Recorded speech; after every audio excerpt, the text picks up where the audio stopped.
إن الحمد لله نحمده ونستعينه ونستغفره ونعوذ بالله من شرور أنفسنا وسيئات أعمالنا من يهده الله فلا مضل له ومن يضلل فلا هادي له وأشهد أن لا إله إلا الله وحده لا شريك له وأشهد أن محمدًا عبده ورسوله أما بعد فإن خير الحديث كتاب الله وخير الهدي هدي محمد صلى الله عليه وسلم وشر الأمور محدثاتها وكل محدثة بدعة وكل بدعة ضلالة وكل ضلالة في النار أعوذ بالله من الشيطان الرجيم بسم الله الرحمن الرحيم محمد رسول الله والذين معه أشداء على الكفار رحماء بينهم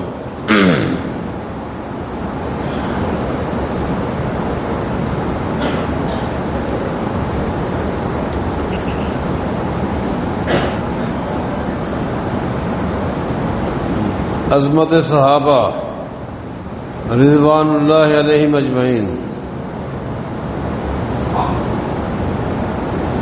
ان کا مقام، ان کی فکر، ان کا منہج، ان کی قربانیاں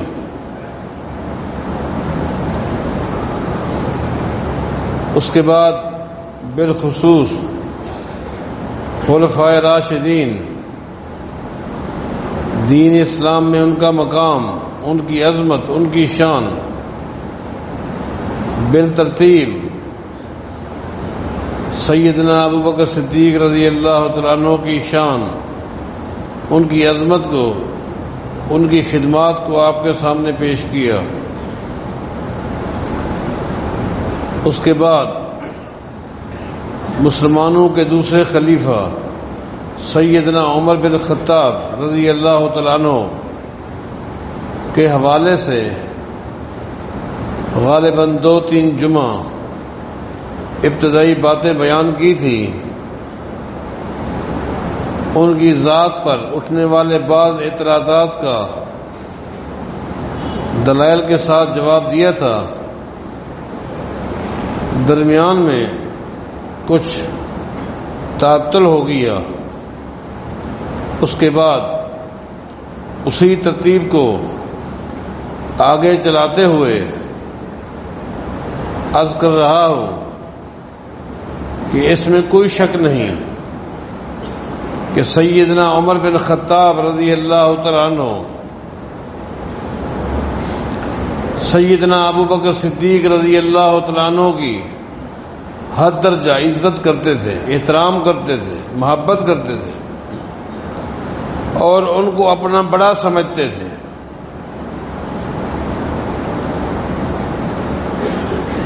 ان کے دور خلافت میں ہر ممکن کوشش کی ان کی اطاعت فرما برداری کرتا رہو، لیکن یہ کہنا انتہائی غلط ہے، ان باتوں کا حقائق کے ساتھ دور کا بھی تعلق اور واسطہ نہیں ہے کہ عمر بن خطاب رضی اللہ تعالیٰ عنہ ابو بکر صدیق رضی اللہ تعالیٰ عنہ کے دور خلافت میں ہر موڑ پر ان کی خوشامد کرتے رہے، ان کی نعوذ باللہ چاپلوسی کرتے رہے اور ہر مسئلے میں اندھا دھند ان کی تقلید کرتے رہے۔ یہ سب وہ باتیں ہیں جن کا حقیقت کے ساتھ کوئی تعلق نہیں۔ یہ بات تو میں نے کہا ہی آپ کو، وہ احترام کرتے تھے، اپنی ذات سے بھی بڑھ کر ان کا مقام بیان کرتے تھے۔ آپ کو یاد ہوگا کہ سیدنا عمر بن خطاب رضی اللہ تعالیٰ عنہ کے دور خلافت میں جب ایک علاقے کا ایک وفد امیر عمر رضی اللہ تعالیٰ عنہ کے دفتر میں آیا تھا، آ کر بیٹھا۔ اس قافلے کے ایک فرد نے اپنے ساتھیوں سے کہا تھا کہ میں نے اپنی زندگی میں امیر المومنین عمر بن خطاب رضی اللہ تعالیٰ عنہ سے زیادہ عظمت والا، شان والا شخص نہیں دیکھا۔ اس آدمی کے یہ کلمات امیر عمر رضی اللہ تعالیٰ عنہ نے سن لیے تھے۔ آپ نے اس کو بلایا، ادھر آئے، میرے متعلق یہ گفتگو تو نے کی ہے؟ اس نے کہا جی ہاں۔ امیر عمر نے اس سے پوچھا ہل رأیت ابا بکر، کیا تو نے ابو بکر صدیق کو دیکھا تھا؟ ہل رأیت ابا بکر، کیا تو نے زندگی میں کبھی ابو بکر صدیق کو دیکھا تھا؟ قال اللہ، اس نے کہا نہیں، میں نے ابو بکر صدیق کو نہیں دیکھا تھا۔ فرمایا لو رأیتہ لضربتک بصوت، اگر تو نے ابو بکر صدیق کو دیکھا ہوتا اور دیکھنے کے بعد میرے بارے کہتا ان سے افضل کسی کو نہیں دیکھا، آج تجھے کوڑے مارتا۔ احترام تو کرتے تھے، اس میں کوئی شک نہیں، لیکن تقلید نہیں کرتے تھے، چاپلوسی نہیں کرتے تھے۔ یہ سب جھوٹ ہے، بلکہ آج میں آپ کو بتاؤں گا، ابو بکر صدیق رضی اللہ تعالیٰ عنہ کے دور خلافت میں سیدنا ابو بکر صدیق رضی اللہ تعالیٰ عنہ نے کتنے فیصلے کیے جن کو سیدنا عمر نے چیلنج کیا تھا۔ جو خوشامد کرتا ہے، چاپلوسی کرتا ہے، یا جو کسی کا مقلد ہوتا ہے، وہ اس کے فیصلے کو چیلنج نہیں کرتا۔ مقلد کا کام ہے من مان، سر جھکا کر فیصلے کو مان لینا،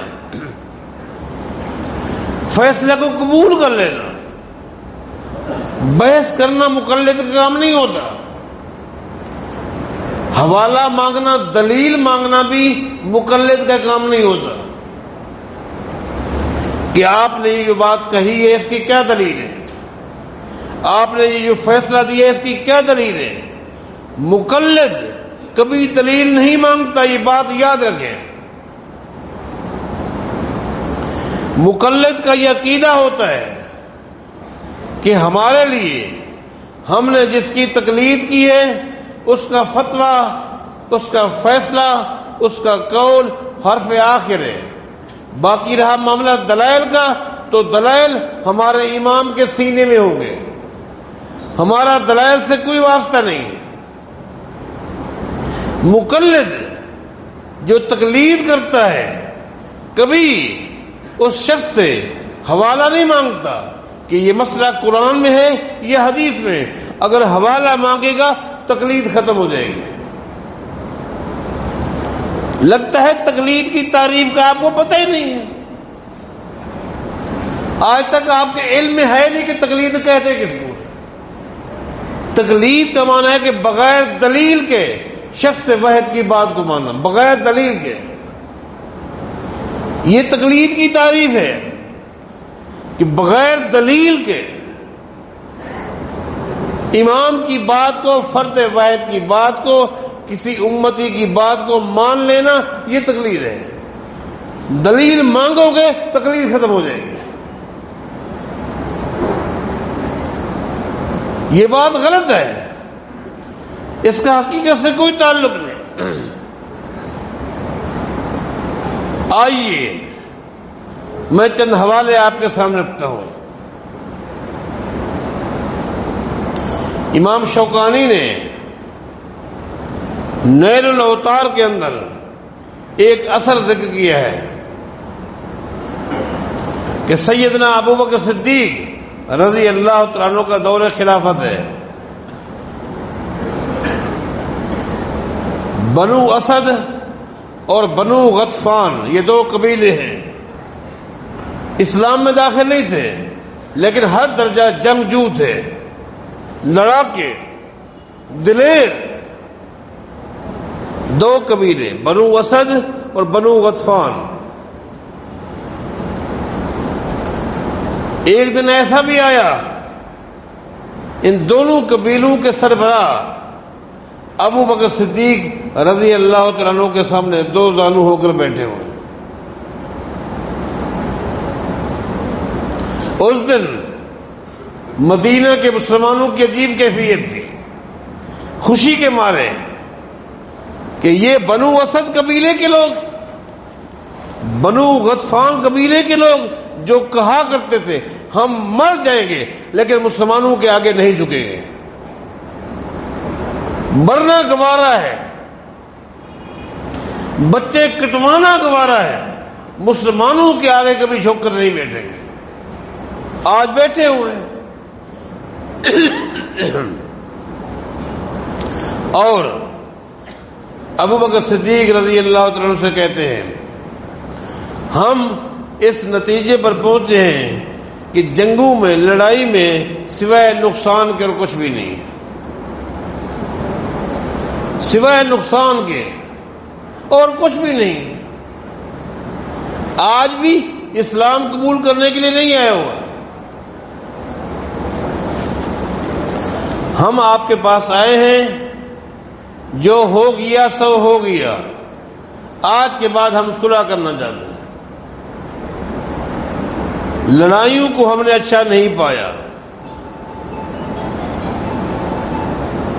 اور یہ بھی ایک کمزوری کا پہلو ہے کہ بندہ خود چل کر جائے۔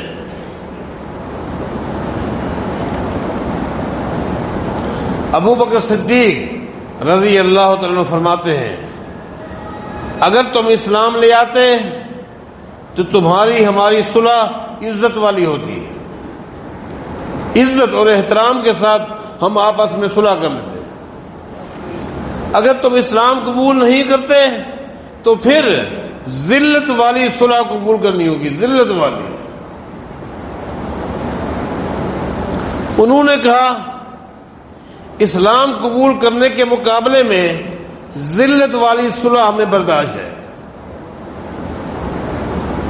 اسلام قبول نہیں کرتے، ہاں وہ جو ذلت والی صلح ہے اس کو ہم قبول کر لیں گے۔ ابو بکر صدیق رضی اللہ تعالیٰ عنہ فرماتے ہیں ٹھیک ہے، سن لو، پہلا نقطہ یہ ہے آج تک ہمارا جتنا مال، جتنا اسلحہ تمہارے ہاتھوں میں آیا ہے وہ تمہیں واپس کرنا ہوگا۔ ہمارا جتنا اسلحہ، جتنا نیزے، جتنا تلواریں، جتنا گھوڑے، جتنے اونٹ، جو بھی تمہارے ہاتھ میں آئے ہیں تمہیں واپس کرنے ہوں گے۔ دوسری بات یہ تمہارا جو کچھ مجاہدین کے ہاتھ میں آیا ہے وہ مال غنیمت تھا، ہم واپس نہیں کریں گے، وہ مال غنیمت تھا، اسے ہم واپس نہیں کریں گے۔ اگلا نقطہ کہنے لگے، ابو بکر صدیق فرماتے ہیں اگلا نقطہ سنیے، تدون قتلاکم، تدون قتلانا وتکون قتلاکم فی النار۔ سن لو بنو اسد قبیلے کے لوگوں، بنو غطفان قبیلے کے لوگوں سن لو، تدون قتلانا وتکون قتلاکم فی النار۔ آج تک تمہارے جتنے لوگ مجاہدین کے ہاتھوں مارے گئے سب جہنم کا ایندھن بن گئے، واصل جہنم ہو گئے۔ وَتَدُونُ قَتْلَانَا، لیکن جتنے مجاہدین تمہارے ہاتھوں شہید ہوئے تمہیں ہر مجاہد کی دیت دینی ہوگی. جتنے مجاہدین تمہارے ہاتھوں شہید ہو گئے ہیں تمہیں ان کی دیت دینی ہوگی. خاموش بیٹھے ہیں. فقام عمر بن الخطاب، جب سیدنا ابوبکر صدیق نے یہ کہا کہ تمہارے مرنے والے جہنم کا ایندھن بن گئے اور ہمارے شہداء کی تمہیں دیت دینی ہوگی.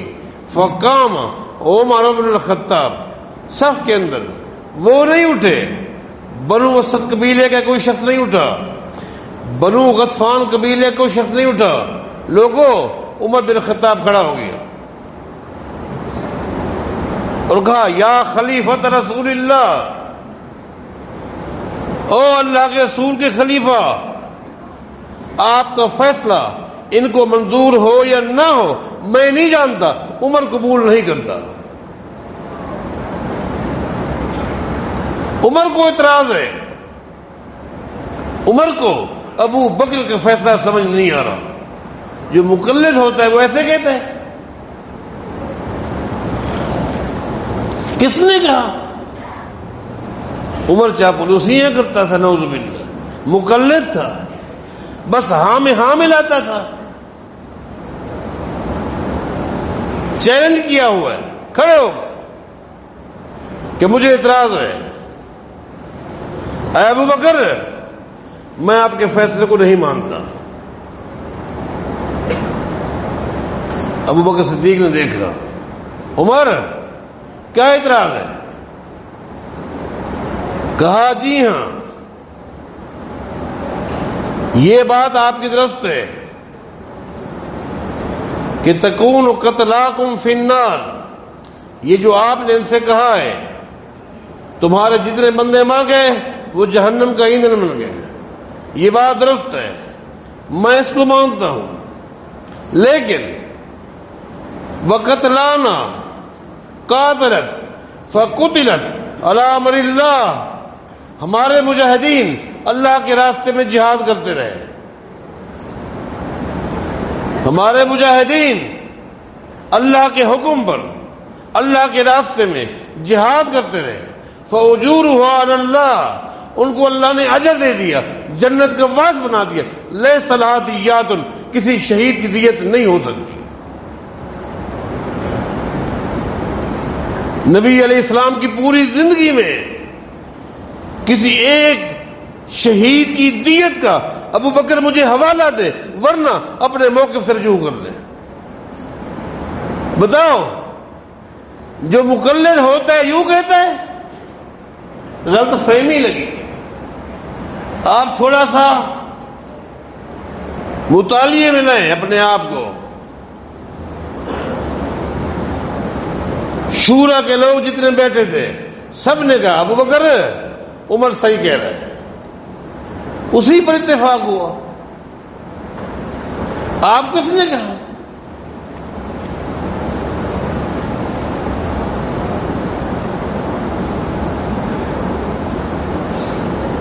ایک دن ابو بکر صدیق رضی اللہ تعالیٰ عنہ کے سامنے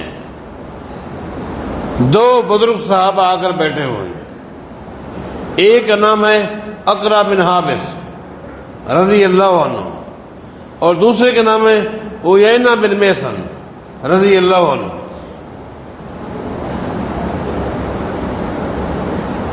لمبا سفر طے کر کے آتے ہیں اور یہ وہ صحابی ہیں جب بھی نبی علیہ السلام کے پاس آتے آپ ہر درجہ محبت کرتے ہیں. ان کے سفر کو دیکھتے ہیں اور یہ بھی دیکھتے ہیں یہ لوگ کس قبیلے کے ہیں، اس قبیلے کے بارے اسلام کیا کہتا ہے. یہ دونوں صحابی بنو تمیم قبیلے کے لوگ ہیں اور بنو تمیم قبیلے کی عظمت کو، شان کو آپ سن چکے ہیں. یہ دونوں صحابی اقرا بن حابس رضی اللہ عنہ، عیینہ بن محصن رضی اللہ عنہ، بنو تمیم قبیلے کے لوگ ہیں، ایک لمبا سفر طے کر کے ابو بکر صدیق کے پاس آئے ہوں۔ لمبا سفر یوں ہے، بنو تمیم قبیلہ جہاں رہتا تھا وہ ریاض کے قریب ہے، ریاض سے فاصلے پر ہے، اور ریاض اور مدینہ میں کتنا دور فاصلہ ہے، وہاں سے یہ لوگ چل کر رہے۔ ابو بکر صدیق نے پوچھا، اتنا طویل سفر طے کر کے آئے ہو، کیا صورتحال ہے؟ انہوں نے کہا، ان عندنا ارضا، اے مسلمانوں کے خلیفہ رضی اللہ عنہ، ان عندنا ارضا سبخۃ، ہمارے علاقے میں ایک زمین ہے جو کہ بنجر ہے، لیس فیہا کرع ولا منفعۃ، ویران زمین ہے، غیر آباد ہے، بنجر ہے، ولیس فیہا کرع، ہمارے علاقے کی بعض زمینیں ایسے ہیں کہ جنگلی جڑی بوٹیاں وہاں ہوتی ہیں، لیکن یہ وہ زمین ہے جہاں جڑی بوٹیاں بھی نہیں ہیں، ولیس فیہا کرع، بالکل غیر آباد ہے۔ اس زمین کے حوالے سے ہم دونوں آپ کے پاس ایک درخواست لے کر آئے ہیں، اگر مناسب سمجھیں وہ زمین آپ ہمارے نام کر دیں، وہ زمین آپ ہمارے نام کر دیں، ہم محنت کریں گے، دن رات کوشش کریں گے، ہو سکتا ہے اللہ تعالیٰ اس میں ہمارے لیے، ہمارے بچوں کے لیے آسانی پیدا کرتے ہیں، ہمارے معاش کا مسئلہ حل ہو جائے گا، یہ نقطہ لے کر آئے ہیں۔ فقال ابو بکر لمن حولہ، اس وقت ابو بکر صدیق رضی اللہ عنہ کے پاس جو لوگ بیٹھے تھے، ابو بکر صدیق نے اس سے پوچھا، ما تقولون فیما قالا، یہ دو جو درخواست لے کر آئے ہیں اس درخواست کے بارے آپ کیا کہتے ہیں؟ سب نے کہا، اگر باقی زمین ایسی ہے، بنجر ہے، کچھ بھی نہیں ہوتا، اور اس میں کوئی شک نہیں یہ نبی علیہ السلام کے دونوں دوست ہیں، درخواست لے کر آئے ہیں، ہم بھی سفارش کرتے ہیں یہ زمین ان کے نام الاٹ کر دی ہے۔ سیدنا ابو بکر صدیق رضی اللہ تعالیٰ عنہ نے وہ زمین جو وہ چاہتے تھے ان دونوں کے نام پر الاٹ کر دی، انتقال کی کاپی بنا دی، الاٹمنٹ کی کاپی بنا دی، اور ساتھ یہ کہا کہ دیکھیں فاشہد عمر، میں نے الاٹمنٹ کی کاپی بنا دی، لیکن اس پر گواہ میں نے بنایا ہے عمر بن خطاب کو، ان کو میں نے گواہ بنایا ہے، اور وہ اس وقت نہیں ہے، آپ انتظار کریں، جب وہ آ جائیں گے ان کے سائن لے لیں گے اور چلے جائیں گے۔ ان دونوں نے کہا کیونکہ ہمیں جلدی ہے، اگر آپ ہمیں وہ کاپی دے دیں تو ہم عمر بن خطاب کو تلاش کر لیتے ہیں رضی اللہ عنہ، جہاں ملیں گے سائن کروا لیں گے، سائن لے لیں گے۔ تو سیدنا ابو بکر صدیق رضی اللہ عنہ نے الاٹمنٹ کی وہ کاپی ان کو دے دی۔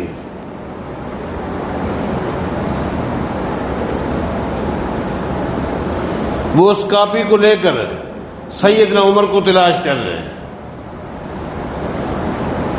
عمر بن خطاب مل گئے رضی اللہ عنہ، اور وہ اس وقت اپنے اونٹ کی تیل کے ساتھ مالش کر رہے تھے۔ یہ دونوں وہاں پہنچ گئے، انہوں نے کھڑے ہو کر کہا کہ ہمارے پاس ایک لیٹر ہے، اس لیٹر میں ابو بکر صدیق نے جو کچھ لکھا ہے وہ لکھ دیے، فاشهد ابو بکر عمر وفی روایت اشهدک علی ما فی الکتاب، ابو بکر صدیق نے آپ کو گواہ بنایا ہے، بس وہ آپ کے سائن لینے ہیں۔ سیدنا عمر نے فرمایا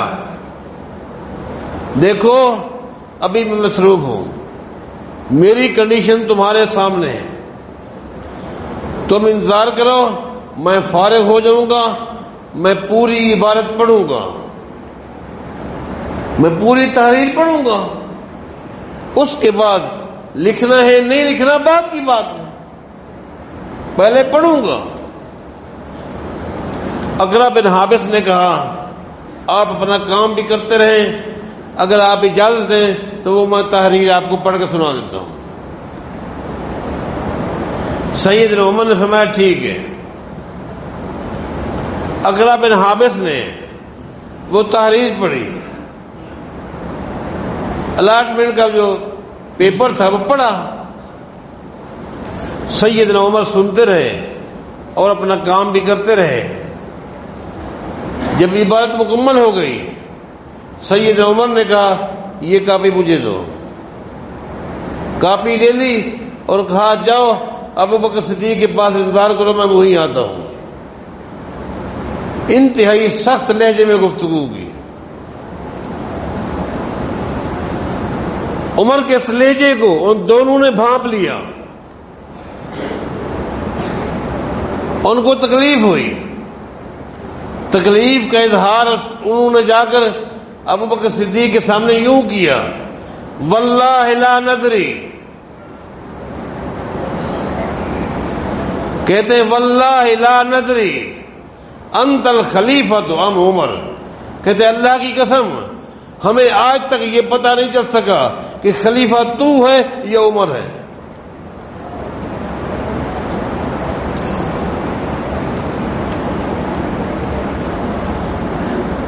ابو بکر صدیق نے کہا بیٹھو، وہ بیٹھ گئے۔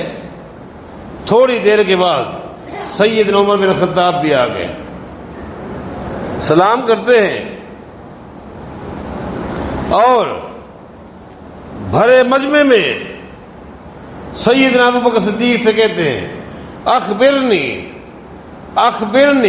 عن هذه الارض التي قطعتها هذين، کہتے ہیں اے ابو بکر صدیق، جو زمین آپ نے ان دونوں کے نام کر دی ہے، اس زمین کے متعلق میرا ایک سوال ہے، آپ مجھے مطمئن کریں، میں صحیح کر دوں گا۔ سوال کون کرتا ہے؟ جو مقلد ہوتا ہے۔ تھوڑا سا غور تو کرو۔ ابو بکر کا مقلد کہنے والوں،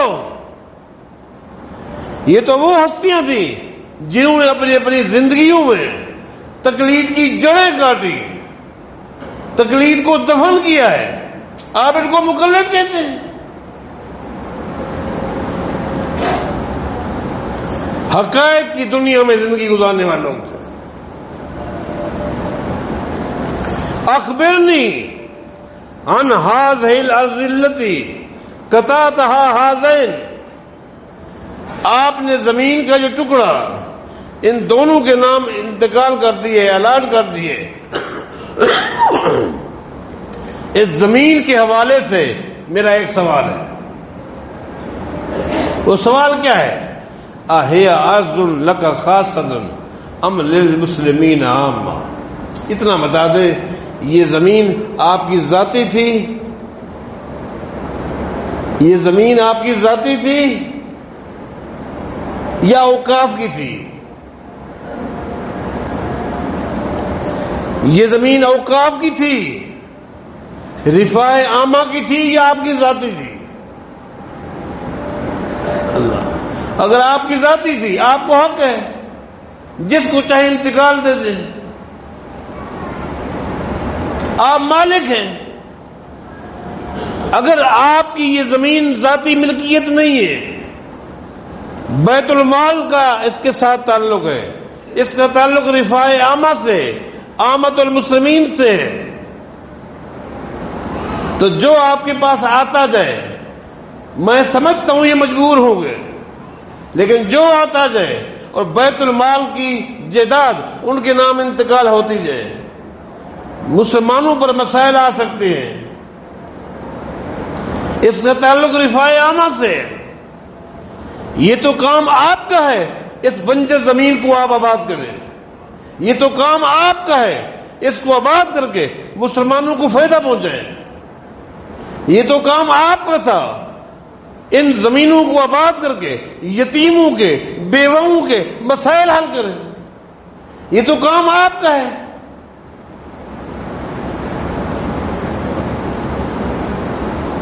یہ زمین کس کی ہے؟ آپ کی ہے یا عامت المسلمین کی ہے؟ قال بل للمسلمین عامہ، کہا عمر تو صحیح کہہ رہا ہے، اس زمین میں اختیار ابو بکر صدیق کو نہیں ہے۔ ابو بکر کہتے ہیں عمر سن لیں، جب انہوں نے میرے آگے درخواست رکھی، میرے دماغ نے اور کوئی کام نہیں کیا، ان کو انتقال دوں یا نہ، بس دماغ میں ایک ہی بات تھی، نبی علیہ السلام کے دوست ہیں، صحابہ ہیں، پھر آپ کے آنے سے پہلے جتنے لوگ بیٹھے تھے سارے ان کے سفارشی تھے، اس لیے میں نے دے دی۔ فرمایا کہ اب کیا ہے؟ کہا ان کا حق نہیں بنتا۔ عمر نے کھڑے کھڑے اس انتقال کو پھاڑ کے رکھ دیا۔ آپ مقلد کہتے ہیں،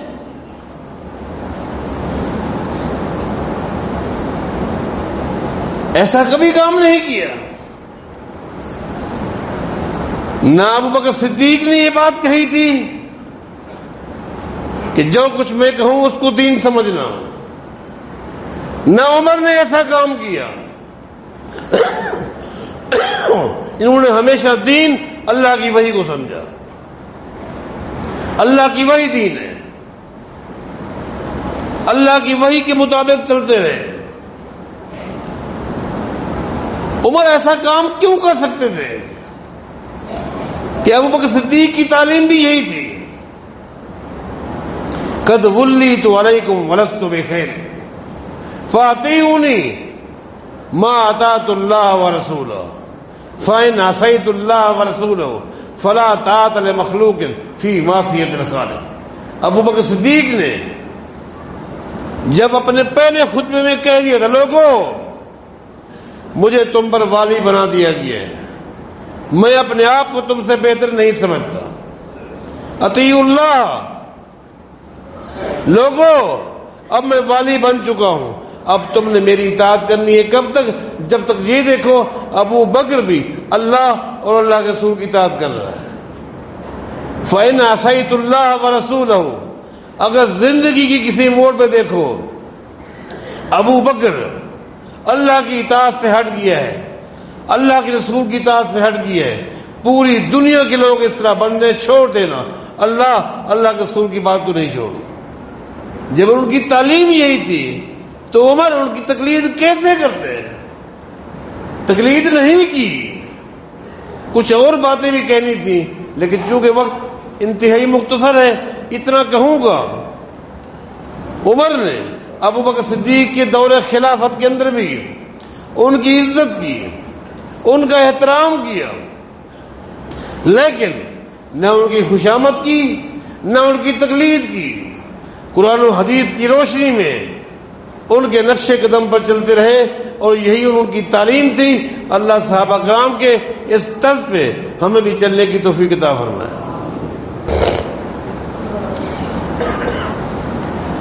ان الحمد للہ نحمده ونستعینه ونستغفره ونعوذ باللہ من شرور انفسنا وسیئات اعمالنا، من يهده الله فلا مضل له ومن يضلل فلا هادي له، واشهد ان لا اله الا الله وحده لا شريك له، واشهد ان محمدا عبده ورسوله، اما بعد فإن خير الحديث كتاب الله وخير الهدي هدي محمد صلى الله عليه وسلم وشر الأمور محدثاتها وكل محدثة بدعة وكل بدعة ضلالة وكل ضلالة. سیدنا معاذ بن جبل کی مجھے بات یاد آ گئی. انہوں نے ایک دن سیدنا عمر بن خطاب سے کہا تھا رضی اللہ عنہ. کون ہے معاذ بن جبل؟ جن کو اللہ تعالیٰ نے کیا مقام دیا، اپنے پیغمبر کی زبانی فرما دیا. کل قیامت کے دن نبی علیہ السلام فرماتے ہیں کل قیامت کے دن میری امت کے علماء حق، میری امت کے علماء حق جب اللہ تعالیٰ سے ملنے جائیں گے تو پوری میری امت کے علماء حق کے قائد اور لیڈر معاذ بن جبل ہوں گے.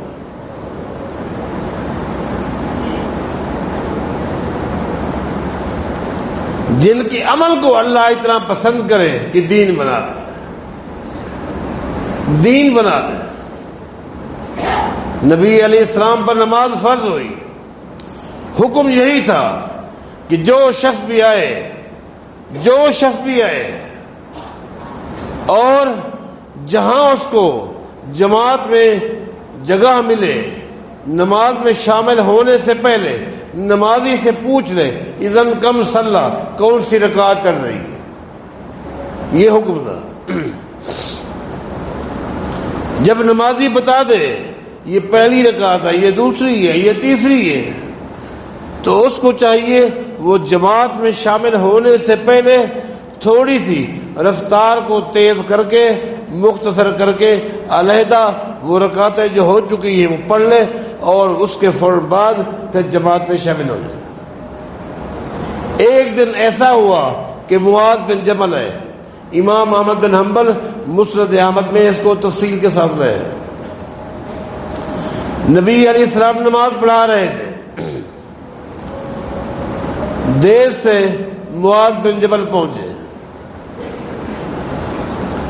بس اچانک ایک خیال آیا، ایک تو لیٹ آیا ہوں، پھر اکیلے نماز پڑھتا ہوں، پتہ نہیں مجھے نبی علیہ السلام کے پیچھے کچھ رکوع یا سجدے ملتے کہ نہیں ملتے. یہ سوچ کے شامل ہو گئے ابھی پڑھ لیتا ہوں، جب نبی علیہ السلام سلام پھیریں گے مجھے پتہ چل جائے گا کتنی رکعتیں باقی ہیں، میں بعد میں پڑھ لوں گا.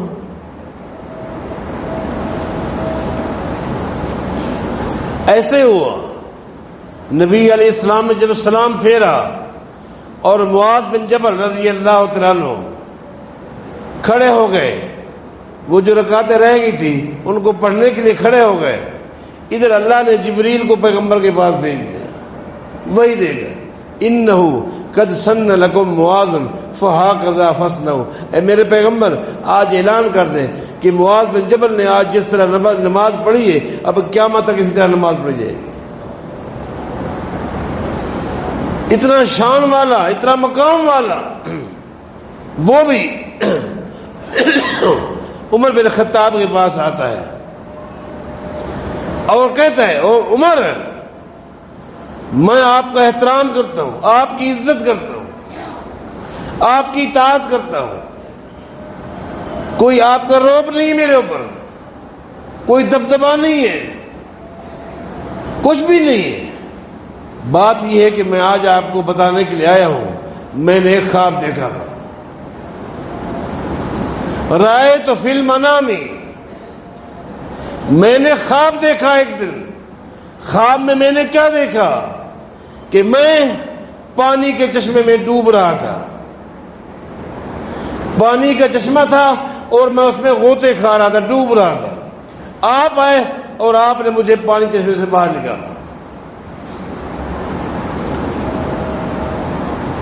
اس کی تعبیر اے عمر میں یہ سمجھا ہوں کہ میں غلط راستے پر جاؤں گا تو آپ میری اچھی رہنمائی کریں گے. لوگوں، یہ وہ ہستی ہیں جن ہستیوں کے بارے آج جو کچھ کہا جاتا ہے آپ سن رہے ہیں. اللہ ان کو ہدایت دے، اللہ ان کو سمجھ دے اور صحابہ کے نقش قدم پر اللہ ان کو چلنے کی توفیق عطا فرمائے.